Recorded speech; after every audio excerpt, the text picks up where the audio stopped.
demonstrates that it is foolish for us to expect that any change will ever occur in Nigeria. About 3 weeks ago, the Islamic North tried to enforce Sharia law in the Yoruba Southwest. And when the Yoruba people, Muslims rejected it, and we must be grateful to our Muslim brother, Yoruba people. When they rejected it, then the Sultan wrote an insulting letter demanding that they must obey him and set up Sharia courts in Yoruba.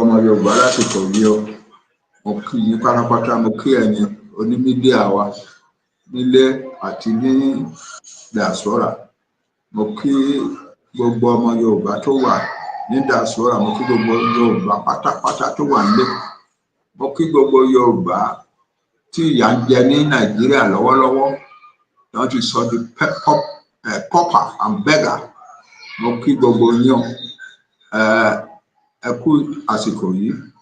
Nǹkan tí mo fẹ́ sọ ó ṣe pàtàkì púpọ̀.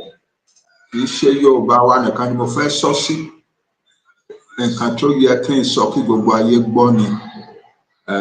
Àti débi tá à ń lọ, káàdà wa máa sòótọ́ tó máa gbé wa jáde kúrò nínú àjàgà Nàìjíríà lókù. Torí náà ẹ fún mi láyè, ẹ ní bínú sí mi tí n bá sọ nǹkan tí mo fẹ́ sọ lénìí ní èdè English tí àwọn púpọ̀ káàkiri ayé máa lè gbọ́. Mo fẹ́ particularly àwọn tó ń ṣèjọba ayé kan lè gbọ́ nǹkan tí mo sọ. Ó má di pé wọ́n ṣe wá sọ pé kí ló ń sọ, wọ́n máa translate fún wọn. Torí náà ẹ jọ̀ọ́ ẹ dáríjì mí. What I have to say today is very important. It is so important that I will not be rendering it in the Yoruba language, because it is a message not only for the Yoruba people but for the entire world, for the international community.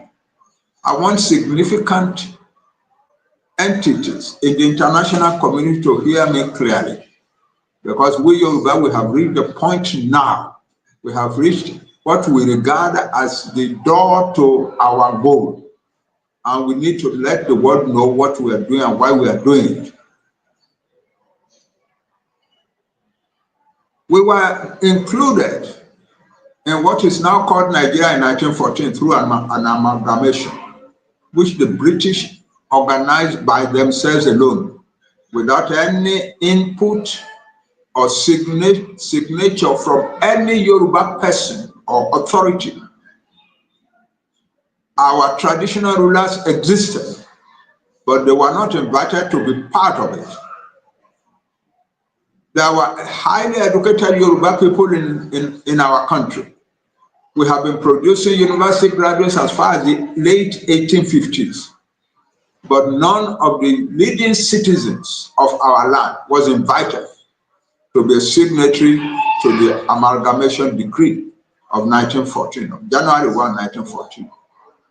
We were treated like a conquered people, even though we were not a conquered people.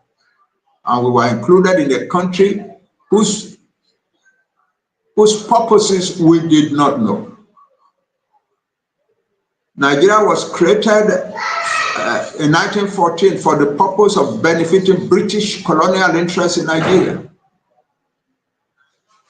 The British were saddled with, found themselves as rulers of two protectorates, one in southern Nigeria, one in northern Nigeria.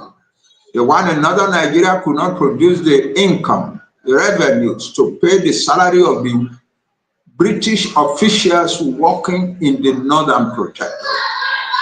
And so it became necessary for the Northern Protectorate to appeal to the British government annually for subsidies to enable them to pay their salaries. And finally, in 1914 January, in 1913 September or November, the British government decided in London that Nigeria be amalgamated. And on January 1, 1914, Nigeria was amalgamated. The two protectorates were amalgamated to make Nigeria.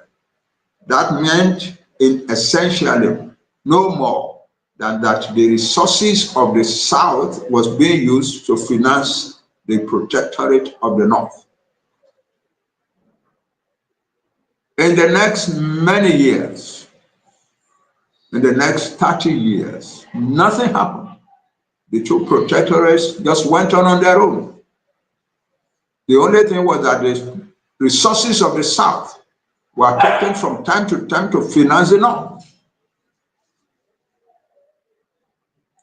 Then came the Second World War.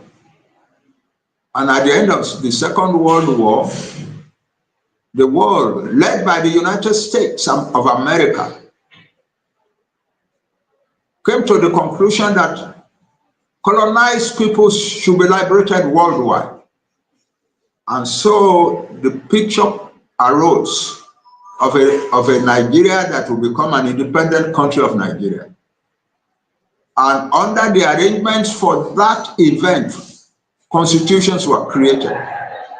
The constitution that was finally put together in 1949 to 51 divided Nigeria into a federation. And the North was made a region. The protectorates in the South, the Southern Protectorate was divided into two, an Eastern region and a Western region.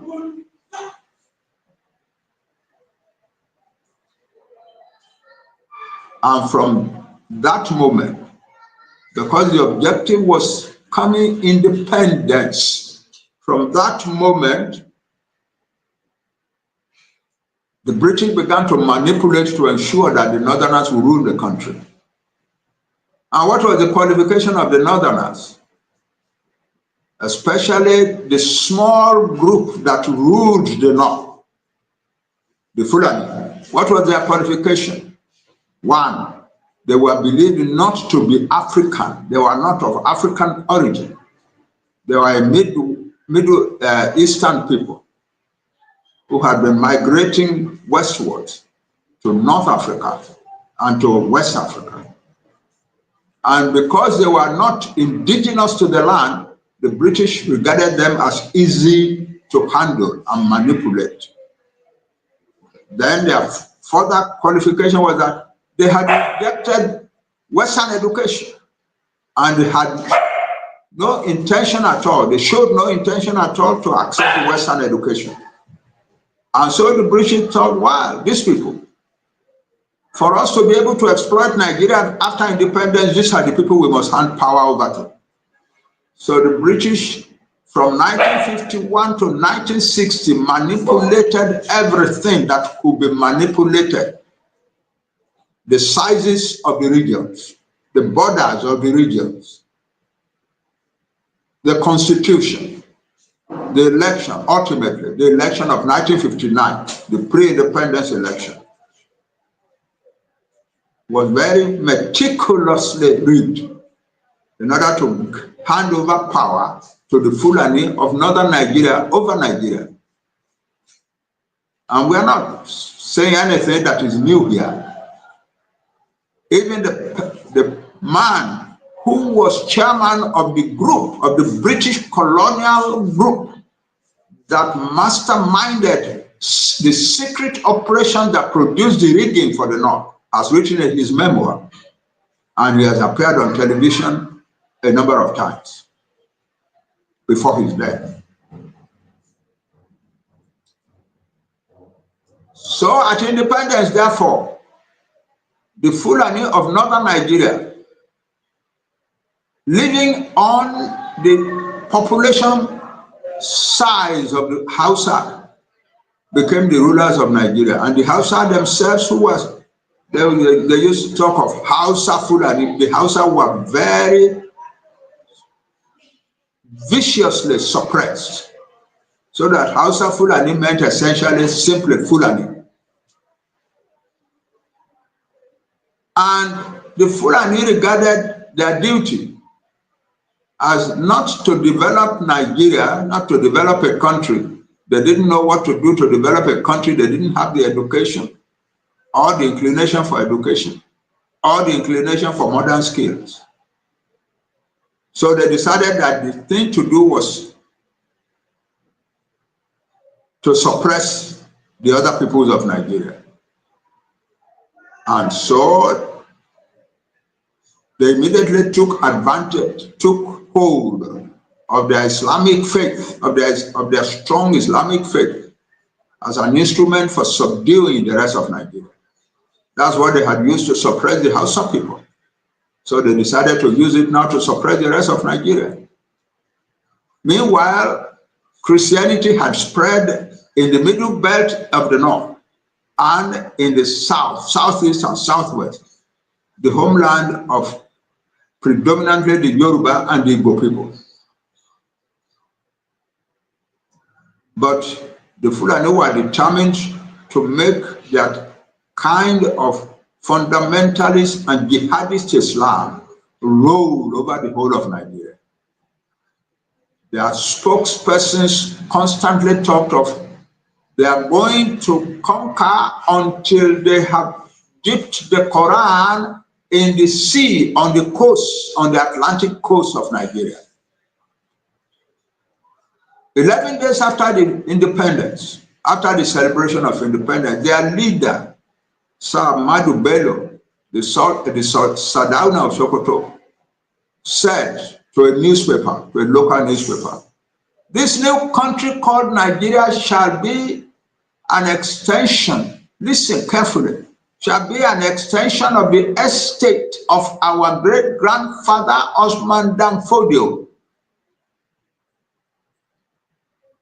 We must use the peoples of the middle belt, that is the middle belt part of the north, as willing tools, and the highly educated peoples of the south, the Yoruba, the Igbo, the Ijo, and so on, as conquered territory, and never let them rule over us, and never let them control their own future.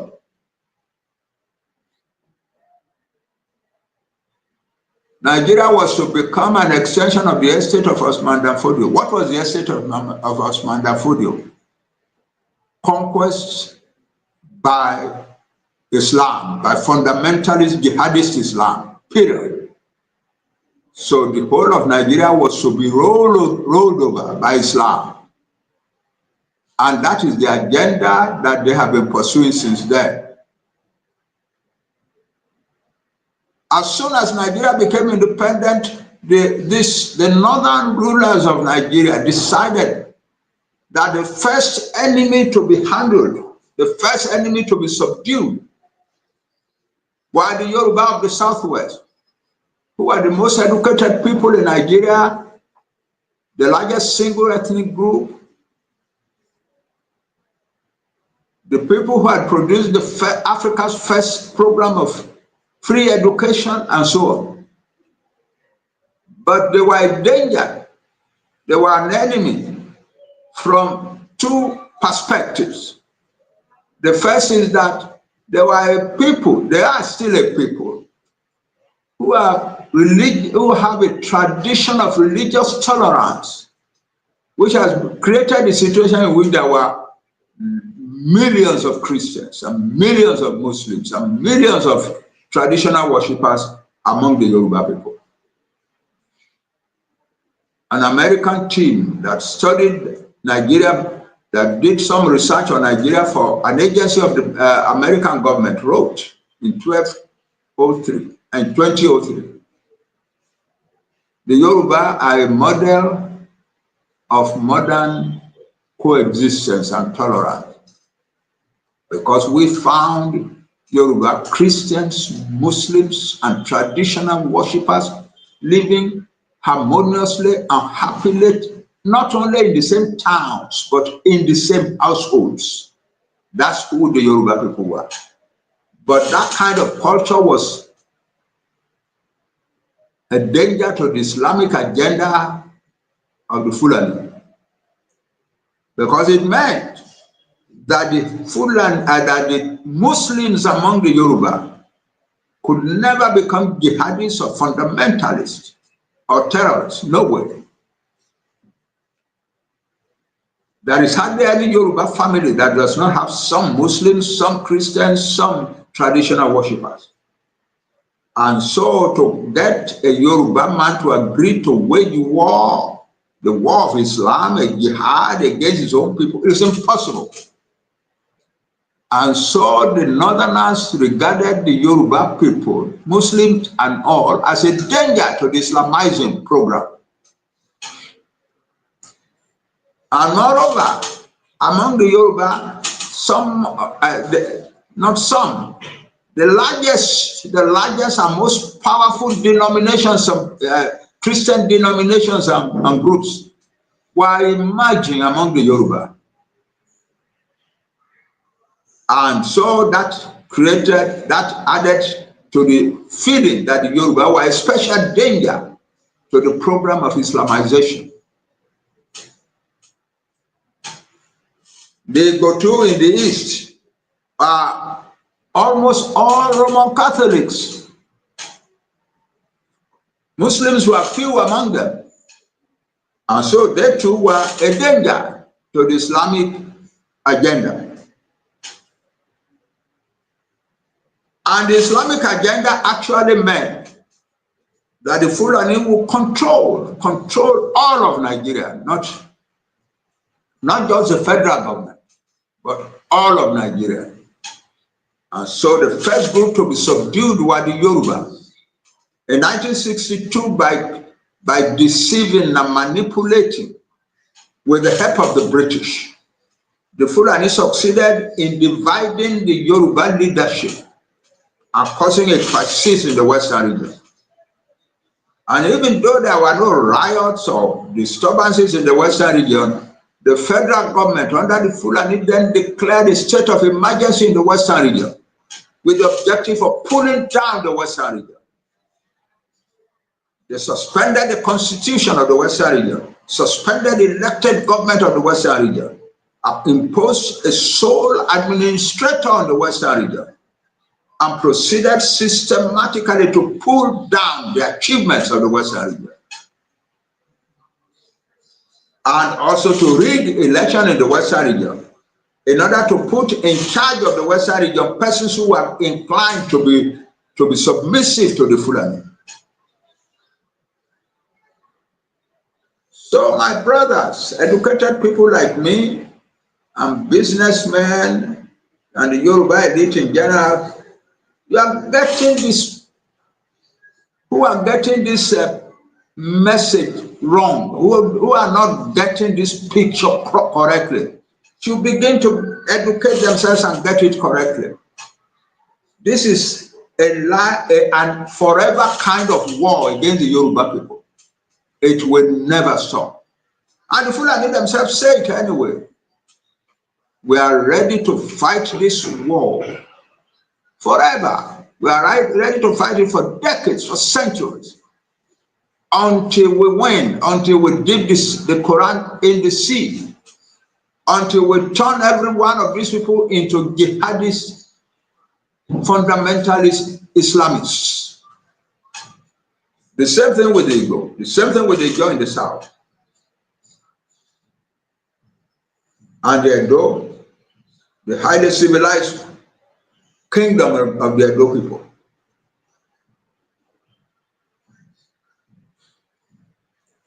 And the hundreds of smaller nationalities in the Middle Belt. Even under the first government of the Republic, after independence, it was quite common for the premier to lead jihadist sorties into the Middle Belt in order to subdue the Middle Belt and make the Middle Belt the willing tools of the North, of the Fulani. And so here we are, and then the manipulations and the distortions in the Southwest led to ultimately a Yoruba revolt in 1965 to January 1966. Because the revolt was shaking the foundations of the country. A group of young Yoruba and Igbo soldiers, officers in the army decided to take over the government. And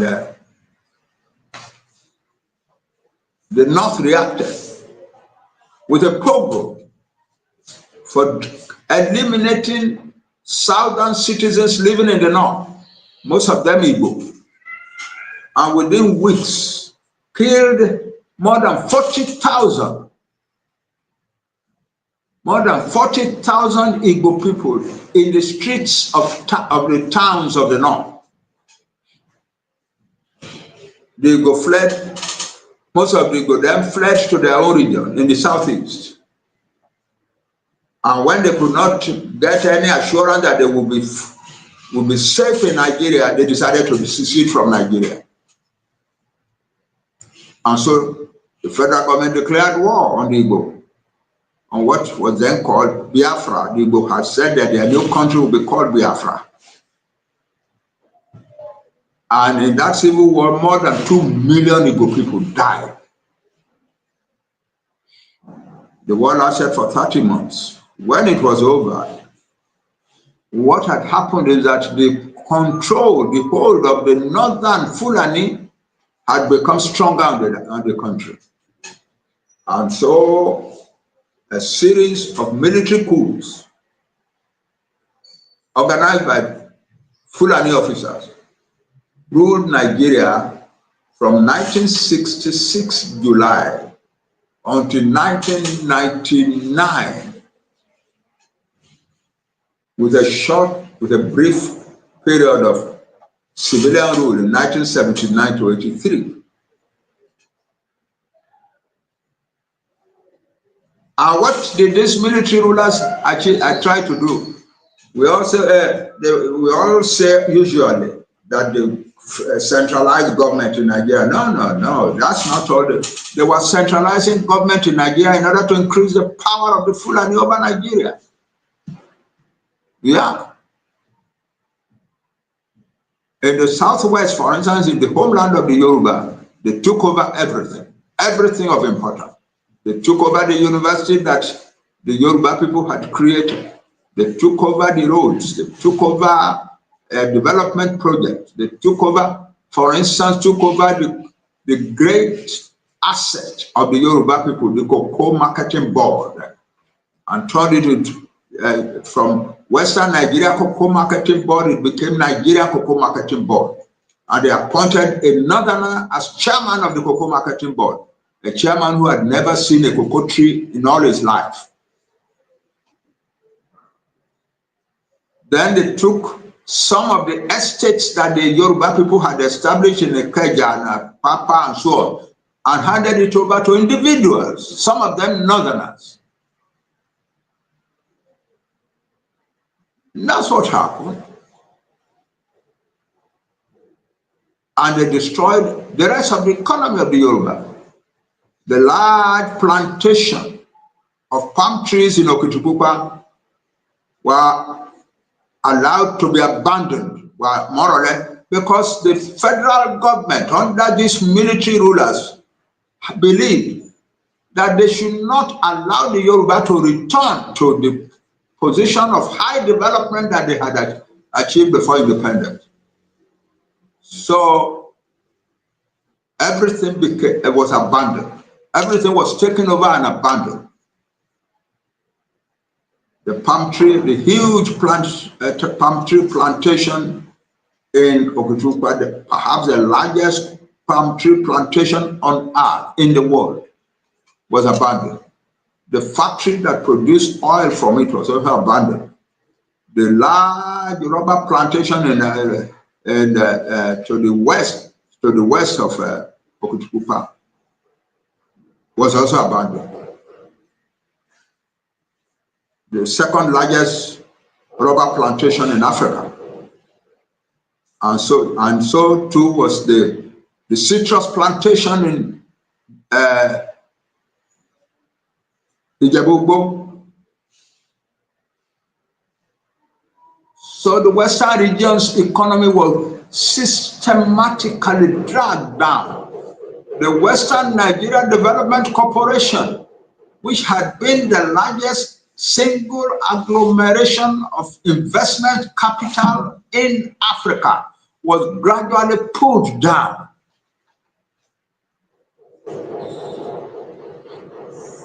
And the result is that the products of the free education in the Yoruba West became unemployed masses of educated young people. And large numbers of them began to flee abroad. The same kind of disasters were also befalling the Igbo and other peoples of the East. And many of them also began to flee abroad. That's where countries like the United States, Canada, and the United Kingdom have received large influxes of immigrant educated men from Nigeria, mostly of Yoruba descent and to a smaller extent of Igbo descent.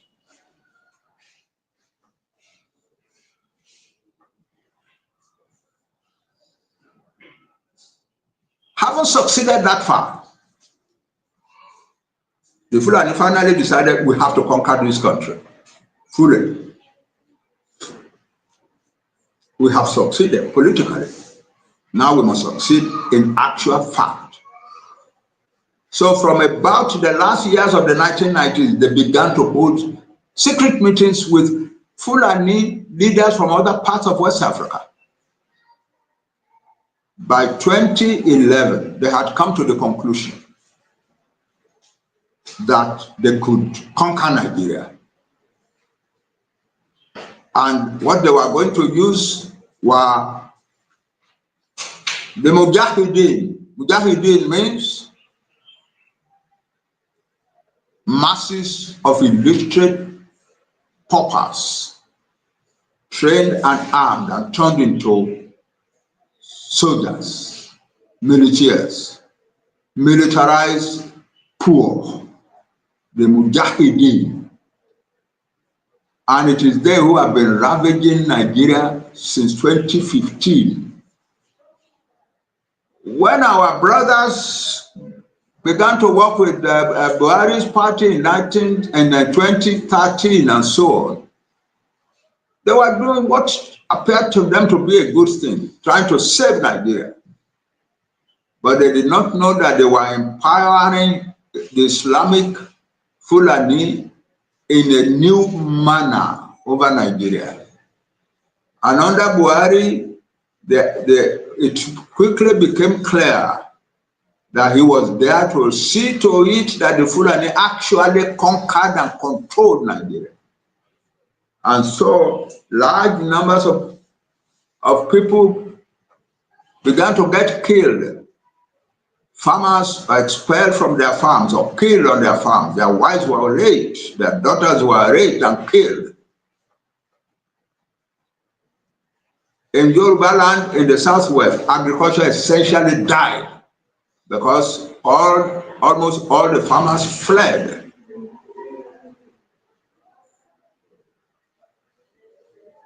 But the Western world was supporting the Fulani and propagating the lie that what was happening in Yoruba land and Igbo land and so on was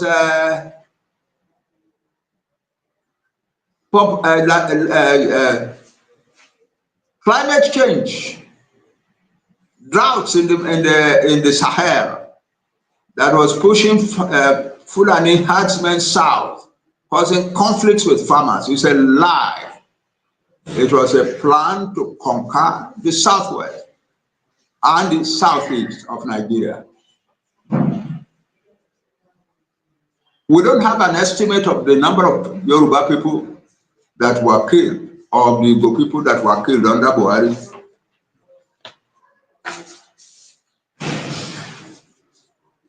But some young men, some Yoruba young men gathered together and did some research and came to the conclusion that in the 8 years of the Buhari administration, and the Buhari administration was openly, manifestly complicit in the attacks and killings of people. That in those years, 8 years, 2015 to 2023, a total of 29,000 Yoruba people were killed. The attempt was to impose on Yoruba land a radical Islamic agenda. Attempts were made particularly on churches. For instance, in 2023, I think, 2022, the Fulani terrorists burst upon a church, a large Roman Catholic church in the city, the Yoruba city of Owo, and they killed a total of 87 people. They just burst upon the church and began to shoot. Men, women, old women, children were killed. 87 in all. The newspaper said 40 something. No, it was not that. It was a total of 87 people were killed in that church that morning. People who were serving their God.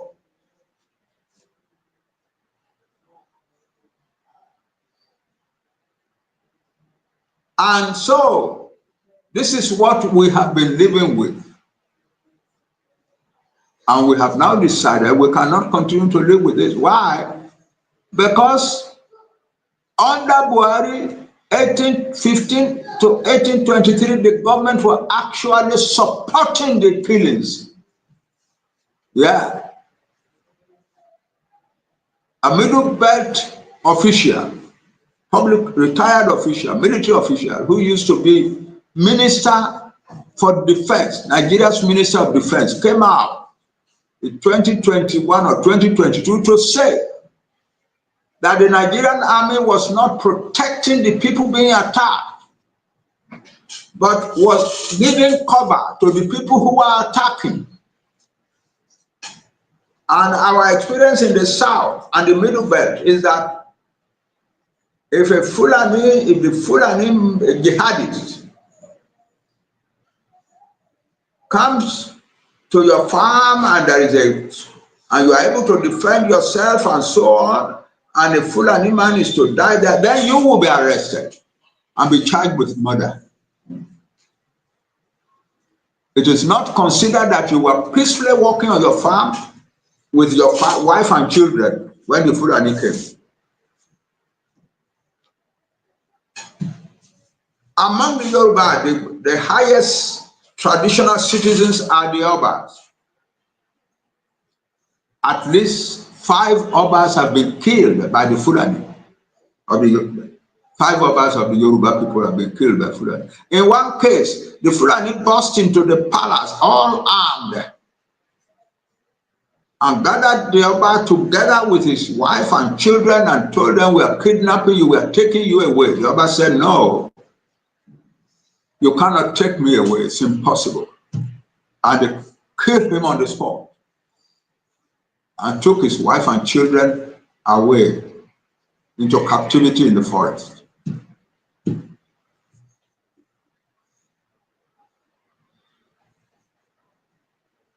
Yoruba politicians listened to their people.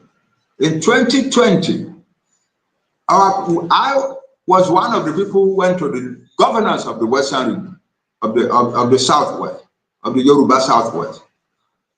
And we told them, we must not allow our young people to go and confront these Fulani barbarians in the bush. Our young people are all products of higher education. Our parents have invested heavily on education for these young people. It will be a tragedy for the Yoruba nation to see them perish in the bush, fighting barbarian, illiterate mujahideen. So our governors agreed with us graciously agreed together to create an institution that the state will use to protect its people, and they called it Amatekun. The federal government immediately also said Amatekun was an unconstitutional creation and must be disbanded. Well, Amatekun is no longer of any value today in the defense of Yoruba land.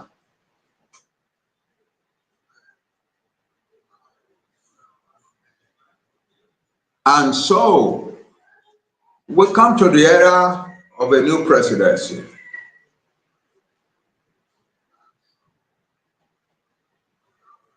I need to add before I go into this new presidency, that in order to make sure that not only is agriculture destroyed in the southwest, the Yoruba southwest, but that the Yoruba southwest will not be able to get food from other Yorubas who are living beyond the border in Benin Republic. The government of President Buhari closed the borders. And we all saw on television Yoruba women traders begging at the border to be allowed to carry through their yams and gari and rice and so on. We also saw Nigerian officials, Nigerian military officials, or policemen, or border guards go into marketplaces in the areas close to the border and seize the merchandise being sold by Yoruba women. The idea behind all of this, it was to make sure that the Yoruba will be prostrate on their faces. Yeah. Then 2023 came and another president was installed. They tried to stop him, even though he was a major creator of their party. They tried to stop him, but he was too strong for them. And he became president. But his reign, his leadership as president has shown that nobody, that the federal government of Nigeria, under anybody, no matter where you come from, cannot deal with the Fulani. You cannot deal with the Fulani. The Fulani are still killing and maiming and destroying as they said they would do. There is a statistic that has come out in this last December that in the first 12 months of the Tinubu presidency, from May 2023 to April 2024, a total of 614,000 Nigerians were killed by the terrorists. 614,500 and something. And out of this 614,000, nearly 16,000, that is 15,962 Yoruba people were killed.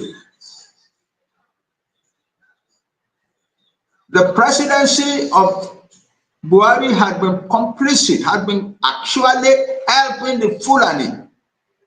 The presidency of Tinubu is not helping the Fulani, but they are not able to do anything against the Fulani, to stop the Fulani. They are not.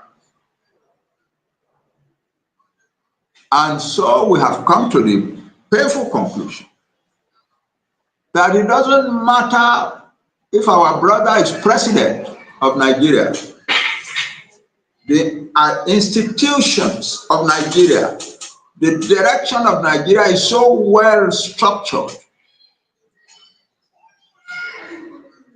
that even a Yoruba president of Nigeria cannot defend the Yoruba part of Nigeria. An Igbo president of Nigeria cannot defend the Igbo part of Nigeria. It's as simple as that. And so we have decided this is the point at which we must take our leave of Nigeria. We must take our leave. When President Tinubu arose as president of Nigeria, we wrote him a letter, just as we had written a letter to Buhari before. And our main point in the letter was, we are a peaceful, civilized people. We don't want to continue under this barbarism anymore. We want you, Mr. President, to set up a process whereby we can negotiate with the authorities of Nigeria our peaceful departure from Nigeria, our peaceful separation from Nigeria. Buhari did not answer. We wrote exactly the same letter demanding the same things to President Tinubu, our brother, and he has not answered us. So we are left with no option than to find other means of taking our leave out of Nigeria.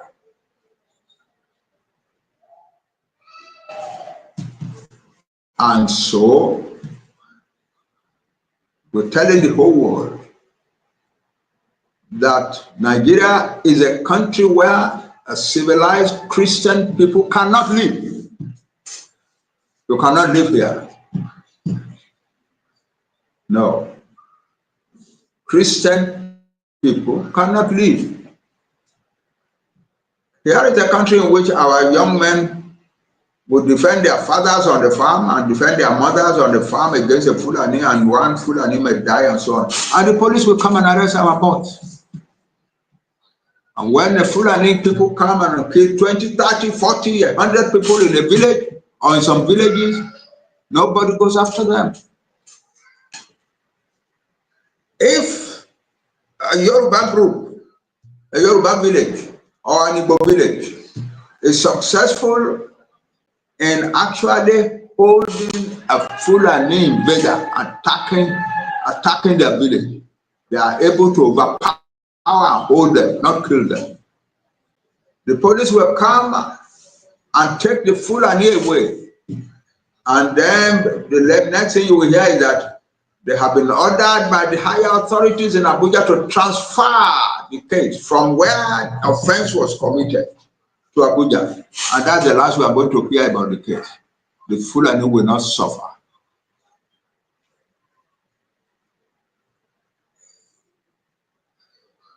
A young woman was traveling on the road in Yoruba land, in the southwest, the daughter of one of our highest citizens in Yoruba land. The Fulani came out of the bush and shot her in her car and killed her.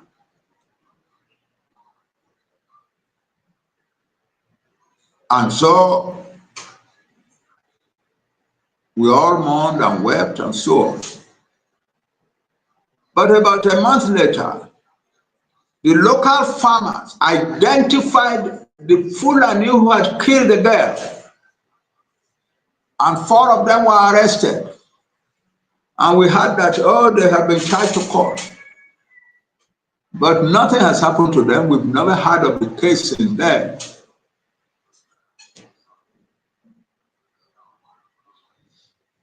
And the Fulani are not doing their havoc only in the bush, they're also doing it in the cities. Thank you very much, Omami Odupe. Yes, I think I should sum up now.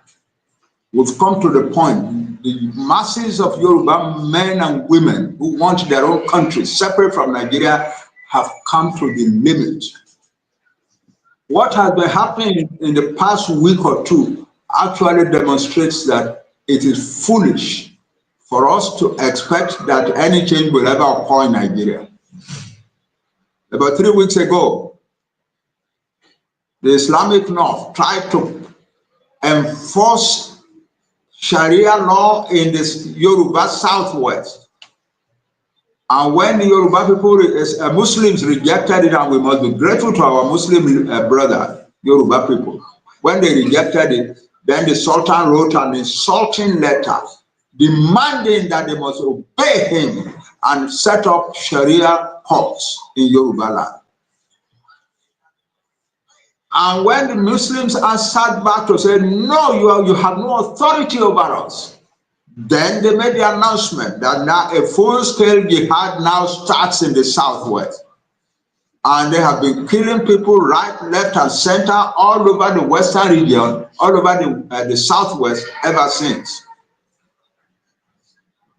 A few days ago, 5 or 6 days ago, they went to a group of villages near Akure and killed about 42 people. If anybody is hoping that this thing will change, will go away, forget it. Our educated people, I can understand, I'm one of you. We want to wait and watch and see what will happen.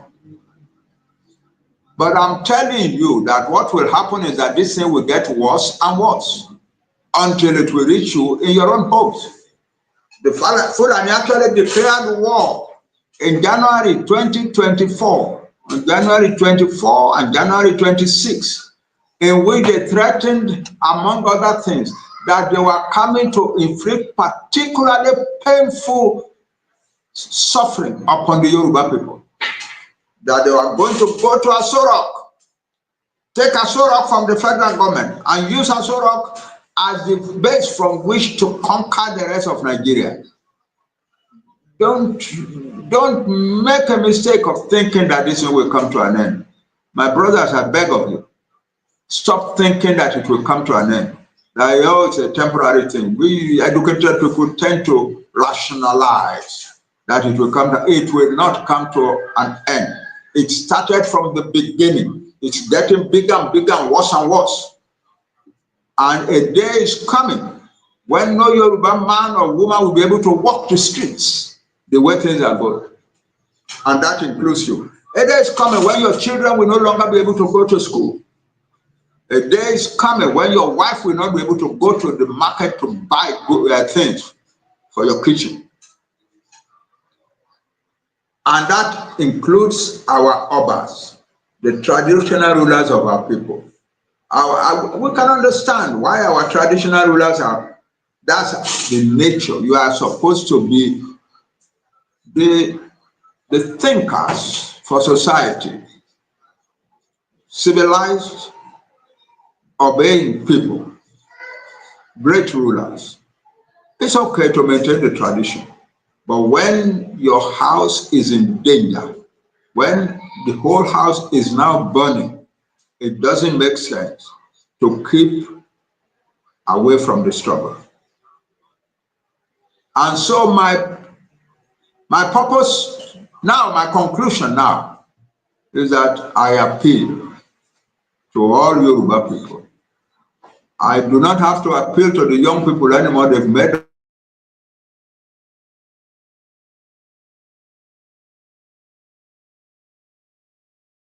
up their mind that final behind them. And large numbers of educated people like me are now beginning to come out to stand before them, behind them also. I am appealing to the rest, especially to those of you who have political influence in Nigeria. Come out and support your people and take your country from Nigeria and constitute it into the kind of country that you want. All of you, former governors, former legislators, former civil servants, come out and support your people and take your country from Nigeria and then constitute it into the kind of country that is good for you and your people. There is no wisdom hoping against hope. There is no wisdom living in the same, sleeping in the same bed with an enemy. Stop hoping. Stop hoping that someday it will change for the better. Nigeria will not change for the better. All the time, and it is changing for the worse and the worse and the worse. And you know that what I'm saying is true. We are all in it. They went so far, for instance, at the beginning of this kill and kidnap thing, that they kidnapped one of the highest citizens of the Yoruba people in Nigeria, Chief Olufalaye, former secretary to the federal government of Nigeria. And they took him into the bush and the rain for 4 days before he was lucky to have been ransomed and released. I was in America the day I heard the news. With some young men around me, I hurried to Nigeria. To Nigeria the day after he was released. and I saw him. I burst into it. They had brutalized him severely. There was on his arms. They treat such an important person among us like that, and we let it be, and we say we continue with Nigeria.